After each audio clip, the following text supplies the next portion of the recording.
Any community that gets its laughs by pretending to be idiots will eventually be flooded by actual idiots who mistakenly believe that they are in good company. Rene Descartes on /B. Now, I have to get the warning out of the way. While this will contain some darker subject matter, every action has been taken to make sure this video meets the community standards for YouTube.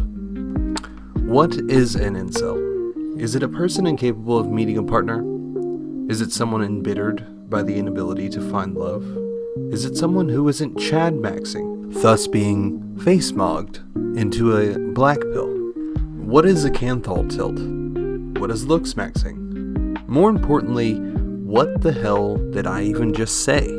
Today we discuss incels, and one of the most currently infamous among them, the alleged king of incels, Kevin Handler. Now, for the sake of this video, and he does go by many names, Travis Fodor, Chad Charming, Kevin Handler, Silicone Baddie, Punished Doll Cell, I will be referring to him as Kevin. Kevin Handler was born somewhere between 1845 and 2016 in the United States, and is one of the most infamous internet figures I have ever seen.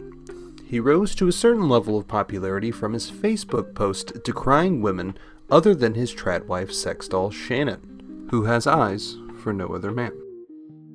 He rose to his current level of infamy from TikTok and Instagram videos depicting himself in a horror movie-esque sort of way. Now, let's back up. I am from a different era of the internet, when everything was fake until proven to be gay. However, I am also aware that doing something ironically is still doing it, like calling yourself a documentarian despite being inconsistent with YouTube uploads for no other reason than being lazy. Don't forget to hit that subscribe button. The point of all of these videos is for me to make jokes about uncomfortable things that make them more digestible to the average person. Doesn't mean I condone everything terrible I cover in these videos. Yes, I was able to sit down with Kevin. That video in its entirety will be released shortly after this is, probably by about a week or so difference. But I will be using snippets within this video. Preceding me having made this, I did see that there were a couple other YouTube videos that were about Kevin. And what I really wanted to do was something that they hadn't, which is research about the guy. Because if you look at them, it is just, he's a serial killer, serial killer, hey guys, that pee-pee poo-poo serial killer situation is insane. You know, not a lot of like actual research or effort went into these videos other than saying, oh, that's creepy, oh, that's weird, oh, he's definitely a serial killer. I did the research, and what I found was a lot darker than I had initially presumed it would be. But before we get into that, first let's give him an actual introduction. Kevin Handler, whose real name is Travis Fodor, was born September 6th, 1996. He was born in the same state as Kanye West, Illinois. So, as you can tell, he was off to a rough start. Not because of his childhood, but because Kanye West is out of his mind. Both of his parents were incredibly supportive of him. His father still is to this day, and his mother, up until the time of her passing, was as well. During our interview, Kevin actually said that his mom felt like a best friend to him, someone that he could constantly confide in, that would love him unconditionally. But the relationship that I did have with her was pretty fucking solid. Like, she was practically my best friend in real life, and, you know, I would go to her for anything. Like, she knew me 100%. Like, I could literally tell her about fucking anything. I mean, she knew about my inceldom and stuff like that. I was open about it to her. She didn't agree with any of my viewpoints, of course, but... Now, that is not to say that he had a perfect childhood. Kevin was overweight, and he was bullied for it very, very often. And because of this, he becomes involved in something called the Looksmaxing community. Well, so when I was a kid, I was significantly overweight. By the time I was 12, I was 210 pounds, so I was a big boy. And as a consequence of that, I was mercilessly fucked with for my weight. So I did deal with a lot of bullying, and I would say that definitely drove me towards the path that I went down in terms of looksmaxing and all that. Now, I'm not sure how much of this I want to explain, or how much your brain can handle of me explaining it before it goes smooth and useless. However, looksmaxing in its most mild form is what kind of haircut accentuates your head shape, or what kind of shoes should you wear, or what kind of shirt goes best with your body type. That's the mild version. However, there are extreme versions of it, like using rocks to reshape your eyebrows and cheekbones, and just generally lose your mind, because they think that basically it's like the movie She's Out of My League. That's the concept of looksmaxing for these people that are on the more extreme ends of this. Basically like, I'm a 4, I can never date a 9, because she's too pretty, she'll never talk to me. That's kind of the general gist of it. However, a lot of them started like, now I need to do jaw workouts, otherwise I'll never find a partner that's interested in me, or I can't get the same opportunities in life because I'm not as good looking. That people are superficial, looksism as a concept is very real. Your looks really do determine your look, not just your looks, but just your inherent genetics, like height, face, everything, even ethnicity determines everything in your life. Like, it really is insane the life experiences that someone who's, let's say, white, 6'6", good looking face versus somebody who's like a 5'2" Indian,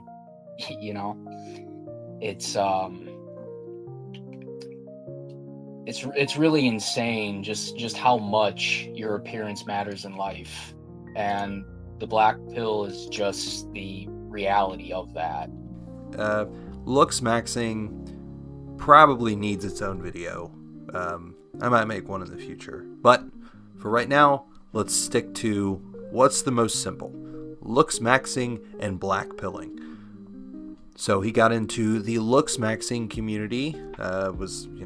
How am I a low 5? Am I a high 6 out of 10? Am I handsome? Am I ugly? And he's a slightly above average looking guy that convinced himself that he looks like Rocky Dennis. I wouldn't say disfigured. Like, I would definitely say, like, yeah, definitely. Well, like you described earlier, less than conventionally attractive for sure. Probably like a fucking 4 out of 10, I would say. So, I mean, not like... But who is this guy, and why am I even talking about him?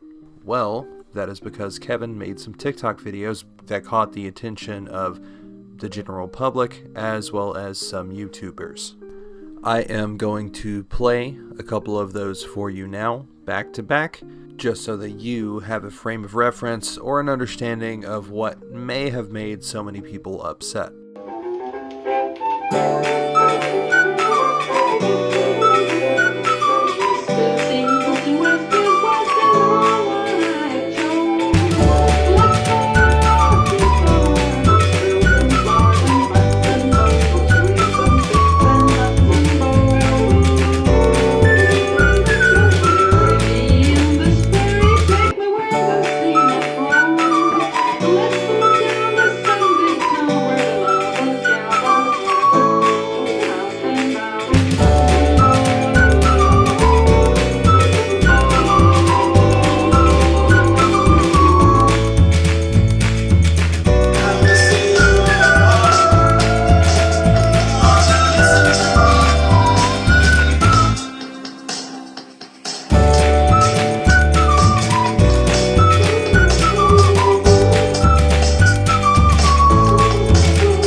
am I going to say that it was cool to make these videos or encourage other people to make these videos? Probably not. But it's the same reason that I wouldn't necessarily tell people to write out copy pastas or creepypastas. It's not something I would spend my time doing.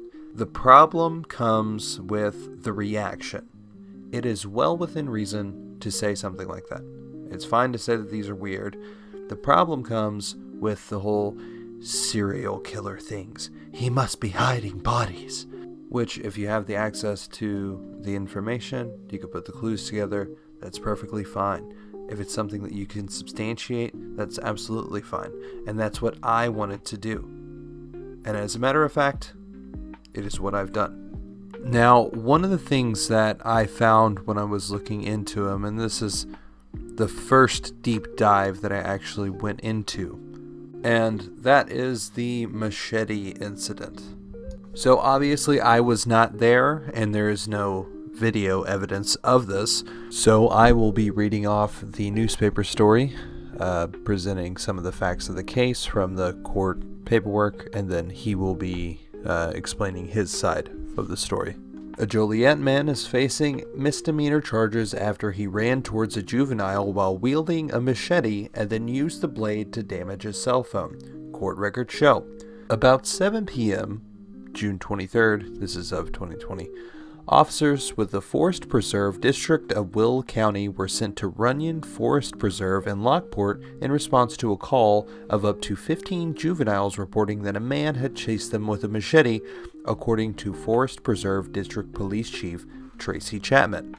Travis Fodor, 23, of the 200 block of Morgan Street, admitted he chased one of the juveniles who was on a bike after the juvenile insulted him, Chapman said. She said she didn't know why the juvenile insulted Fodor.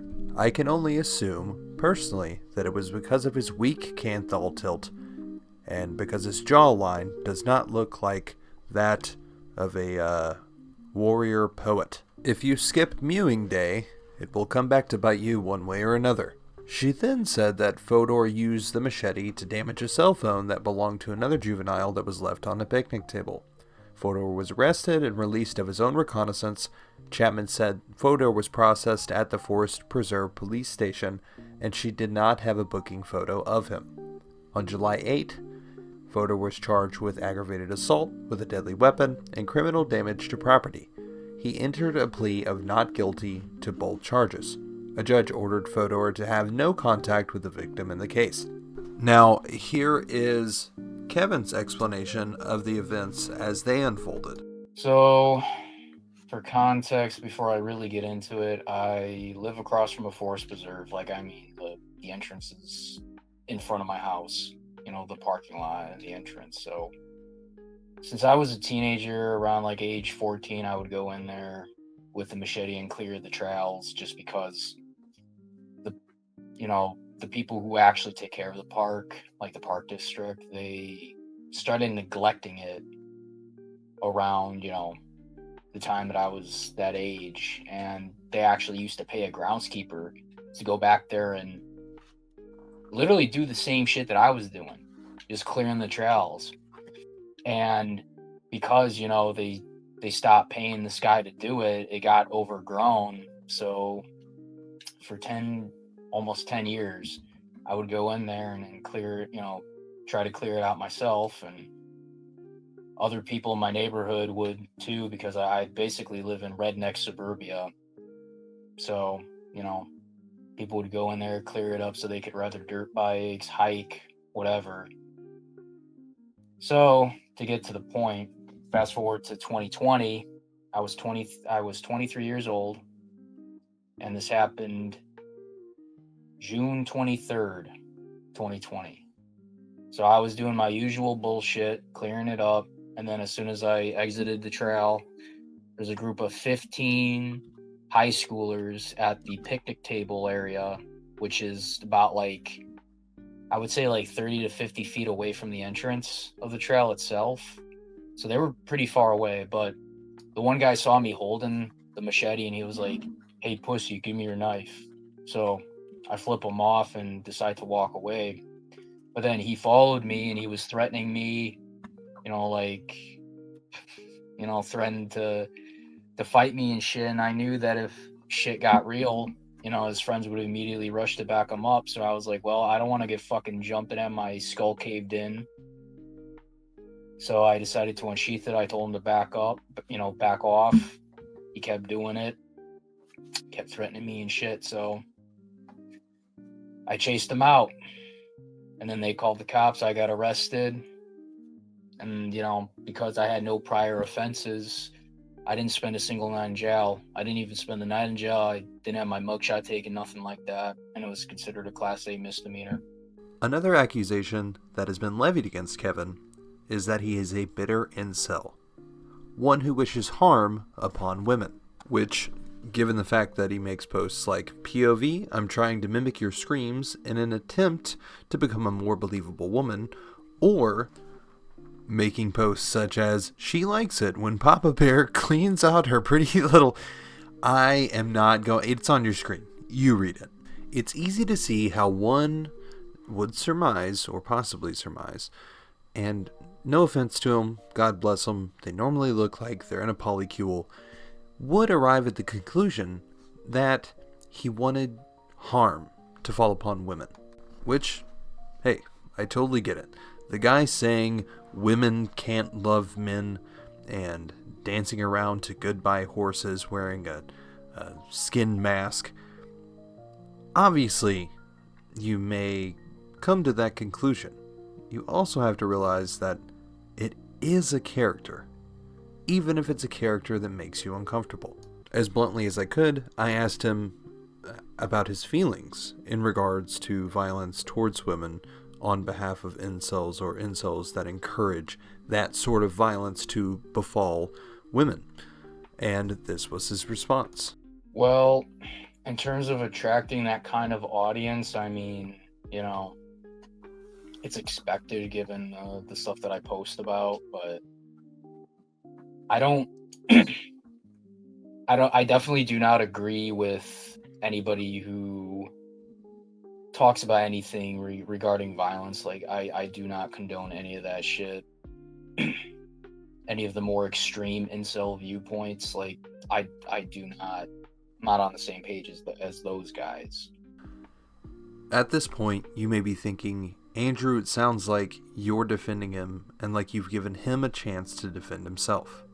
That is because there is something much darker ahead. It's been nearly 3 decades since the tragic disappearance of a 6-year-old beauty pageant star, JonBenet Ramsey.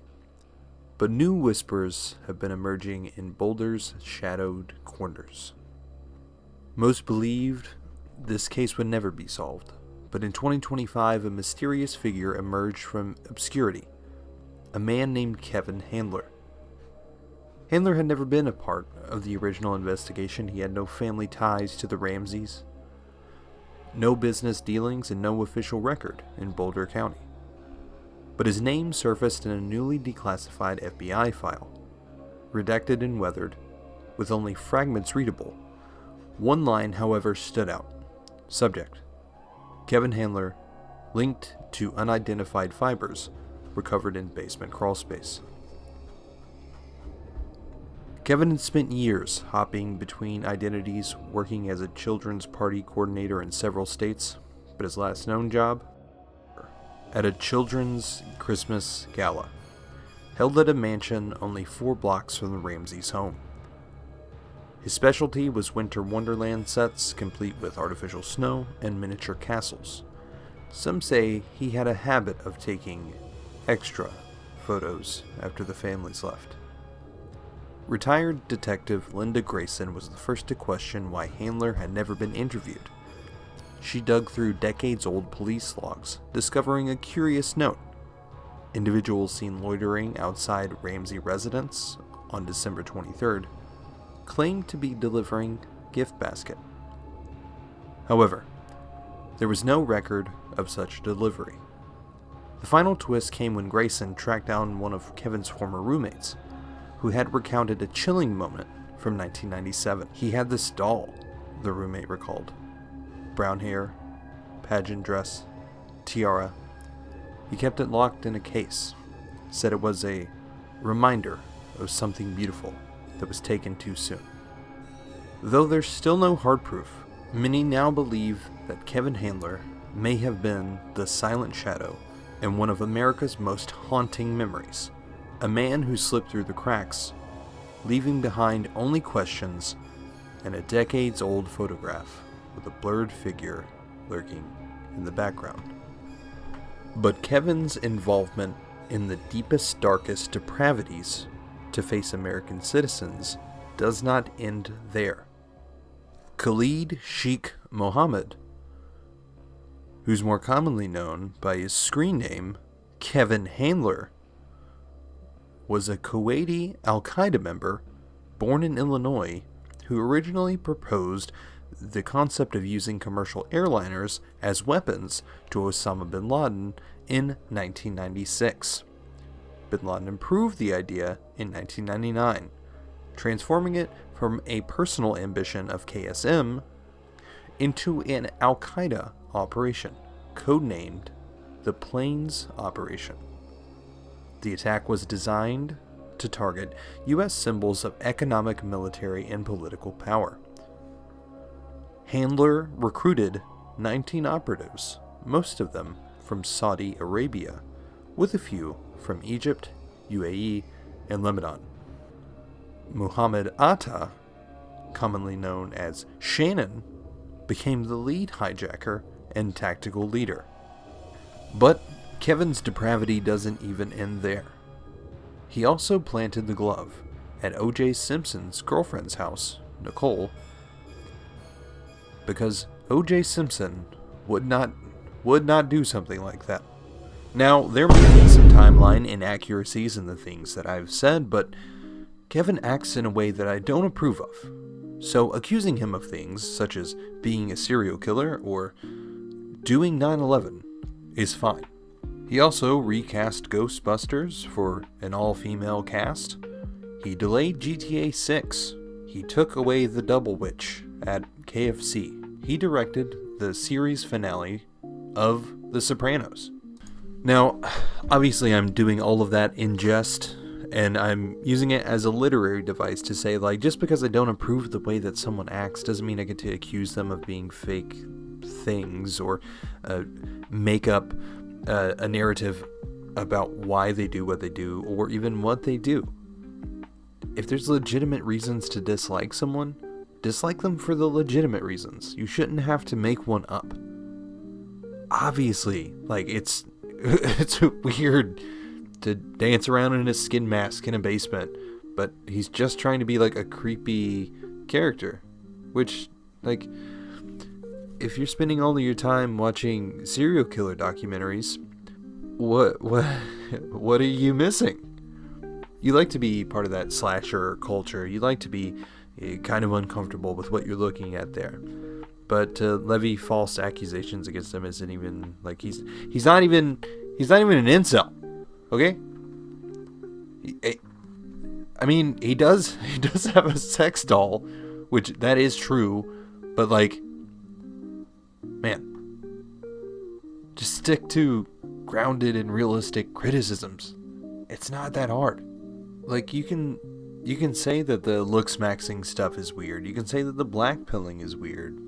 It's obviously, like, super harmful to the mental health of young men to say, like, you'll never get a girl unless you have a perfect jawline, or nothing will ever be good in your life. Obviously, that's brain poison. That's fine. But, like, everybody wants to demonize and say, like, incels they're real they will kill you if given an opportunity. Like, let's be honest, they're just like grocery baggers and just like angry at the internet, and then they can't make eye contact at the store, like, when they're bagging groceries, and they're just kind of weird silent guys.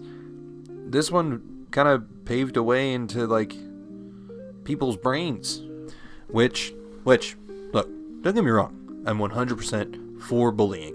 You should make fun of people for being short or being an incel on the internet, but, like, just, you don't have to make up lore for them.